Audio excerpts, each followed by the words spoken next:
Hear this. Birdy num num.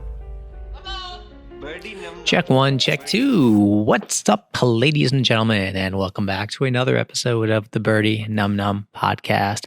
Sanjay Manaktala here. I am having a good week. I hope you all are having a wonderful week. And today on the podcast, I'm going to talk about the opposite of what I talked about last week on the podcast, which is, of course, soft skills that can increase your sex appeal, or basically skills you need to know in life in 2020, in July 2020, things that are important in today's world. We've talked about digital marketing, and we've talked about understanding that everybody's going to have to learn Photoshop and Premiere Pro and these sorts of things, and it's important, and HTML and CSS if you want to really, cut your teeth and get ahead. And on the same note, dude, if freaking dentists are doing funny sing-song rap videos to try to get more patients, I think all of us don't have an excuse in whatever we do. You know what I mean? Like I told you last time, people like at senior IT companies are trying to come on my podcast to talk about our optimal efficiencies for the corporate, like whatever, which is fine. But everyone recognizes that in today's world, times are changing. But as much as things change, also many of those things also stay the same, or whatever that quote is. As much as things will change, there's also a lot of other things that will stay the same, I guess, maybe, I don't know. So kicking right off with number one of the soft skills that will increase your appeal, sex appeal, but also hiring appeal and emotional appeal and vocational appeal, sales. Okay, for sure. Last podcast, I talked about a girl who had called me, to buy a car. And even though I have already bought a car, Jasmine, as I've mentioned before, picking up the phone was something that used to be annoying. Now it's intrusive, but at the same time, if you get a hold of somebody, it's very effective because you have their undivided attention. You know what I mean?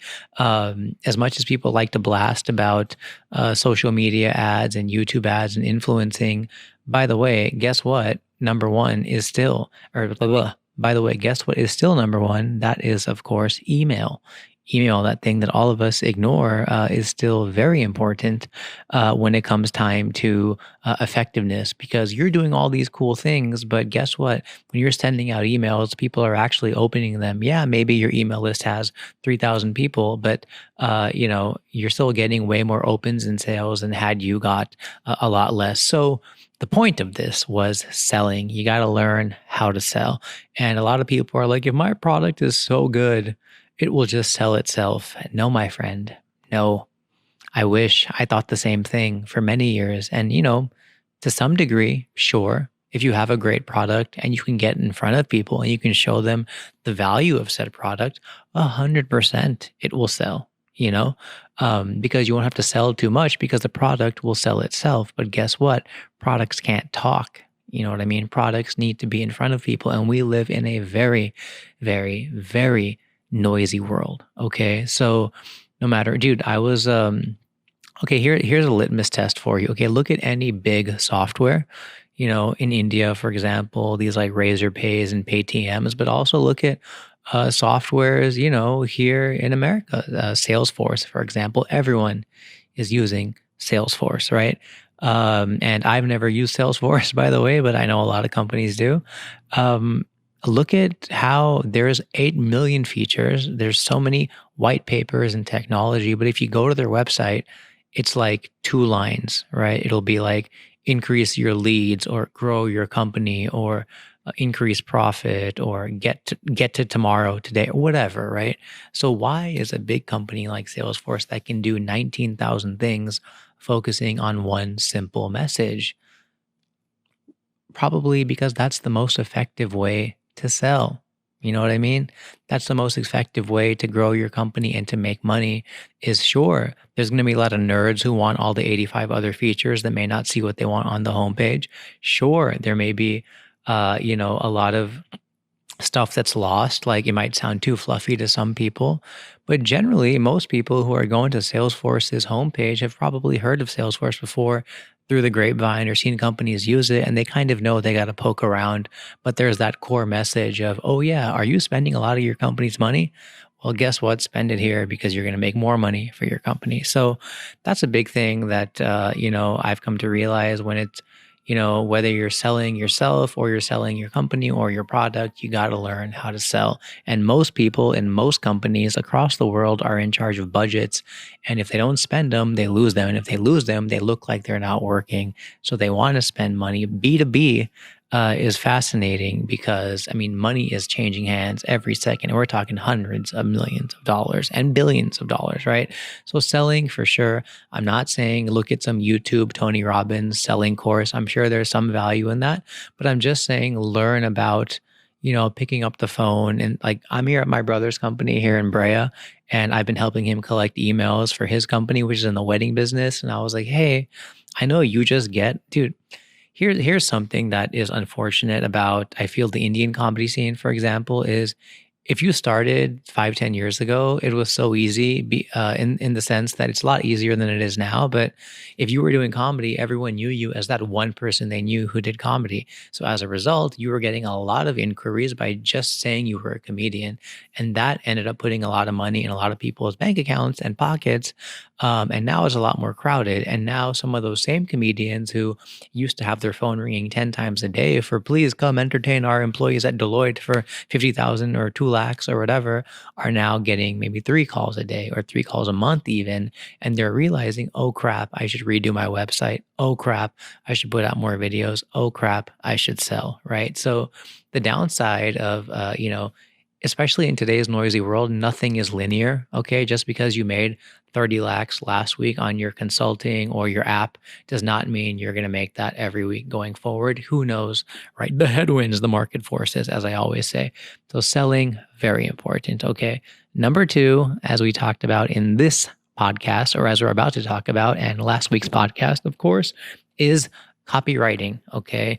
If you're going to sell, if you're going to try to get a message across, my favorite quote is, it's not clickbait if you deliver, right? If number 7 really does blow your mind and that's a real value there, then go ahead. So for a lot of you, whether it's a resume, dude, if you're applying for a job and you're about to email somebody on LinkedIn or try to get their attention, or you only got one shot, as Eminem says, with your cousin's friend's friend at Facebook, and you got their email, but you don't know how to ask them to refer you, you better think long and hard about the subject line of your email, because copywriting exists everywhere, my friend. All right. Copywriting is not just for marketing. If you don't know what copywriting is, basically, for you, it's writing so that people want to take action. That's how I would define it. Like, you're trying to get them excited about the new Mercedes Benz or the new golf clubs or your new software as a service solution or whatever it might be. But copywriting is like trying to, deliver a message. My definition, I'm probably wrong, but like, we're trying to deliver a message to get people to take action. And I mean, why else do you want to write quirky in that way? Copywriting does not seem to be like the Harry Potter books. Like, that's fictional entertainment. But Harry, aside from buying the book, she's not telling you to take an action. She's just saying, sit back and enjoy this fantasy world, right? So I've come to realize, whether it's I'm blogging or talking on this podcast, making a title, dude, here's something I've never told anyone, but I'm telling you guys on the podcast, is I literally got 300,000 more views on one of my stand-up clips by renaming the video. You know what I mean? It was called, like, the initial title was like, software be crazy or something like that. And then I just changed the title to tech jokes or technology jokes. And it's not as quirky. It's not as like nuanced, but guess what?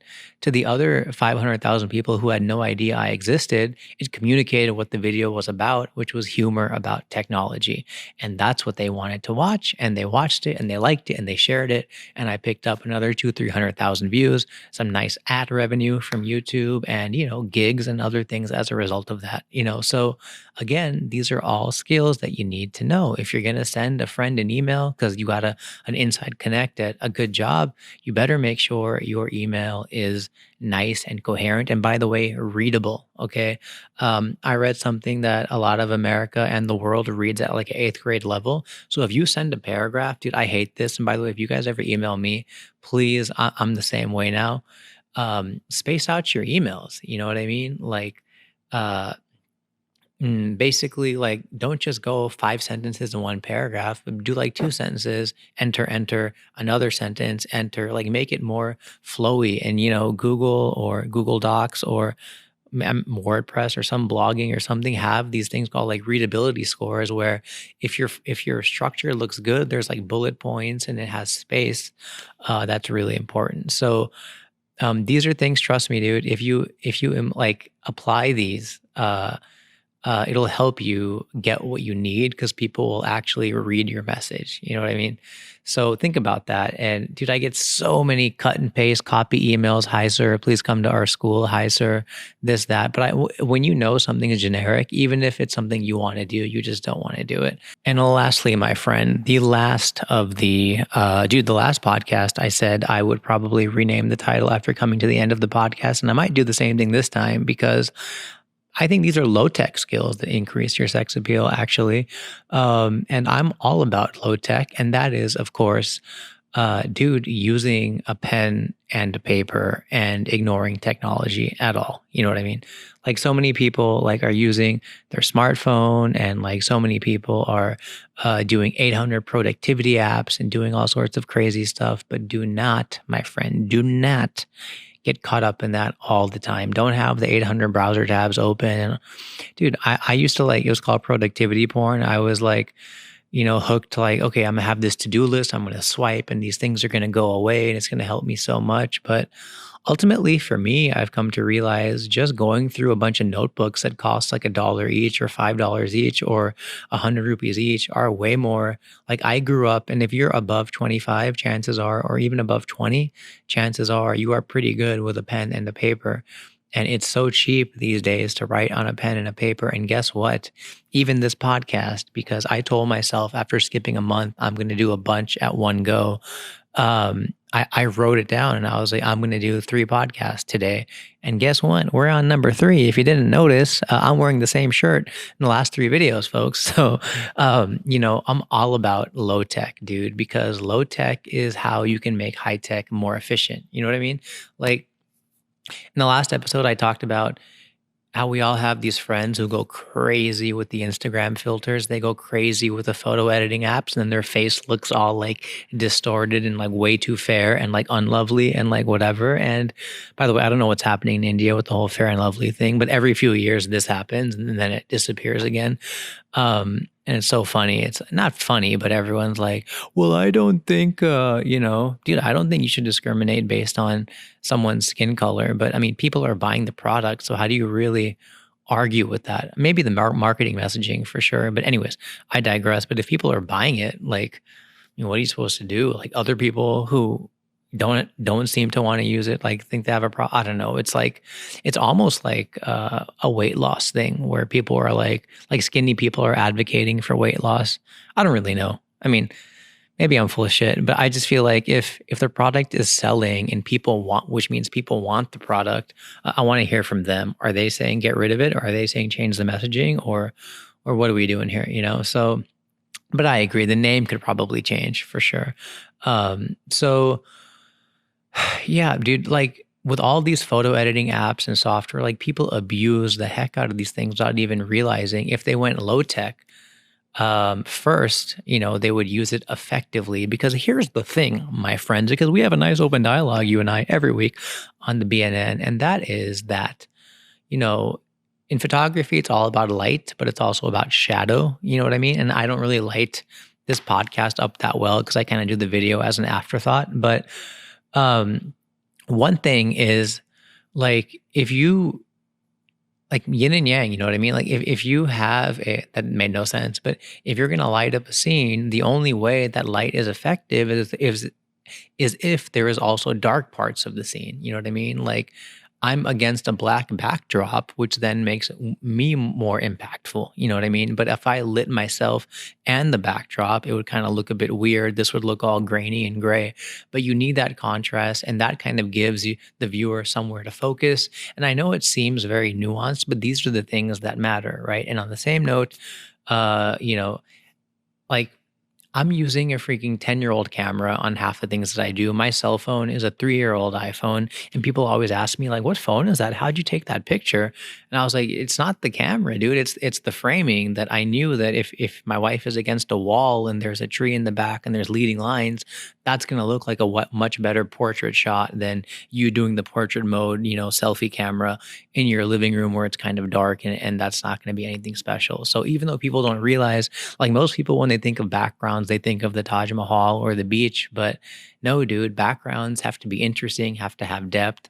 You have to have a cool point of view. And I'm like an amateur photographer, but take the time to learn these things, to do them low tech. Like, why are some of the best photographers the ones who probably originally shot on film? Well, because they didn't snap a picture every 2 seconds because they had a memory card. They knew you only get 24 freaking snaps to a film roll before you got to develop it. So they were very careful about, does this look good? Does that look good? So there's so many, like, there's a lot more things I could talk about, but I've done podcasts about confidence and other things, but those are my bits of nuggets, pearls of wisdom, if you will, for low tech skills or soft skills that'll make you more attractive in 2020 or anytime, guys. Again, hope that was helpful. Please, folks, learn Adobe products and Premiere and or film editing.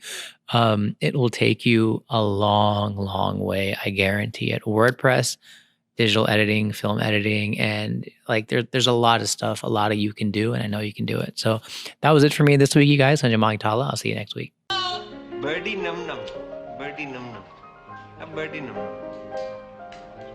num.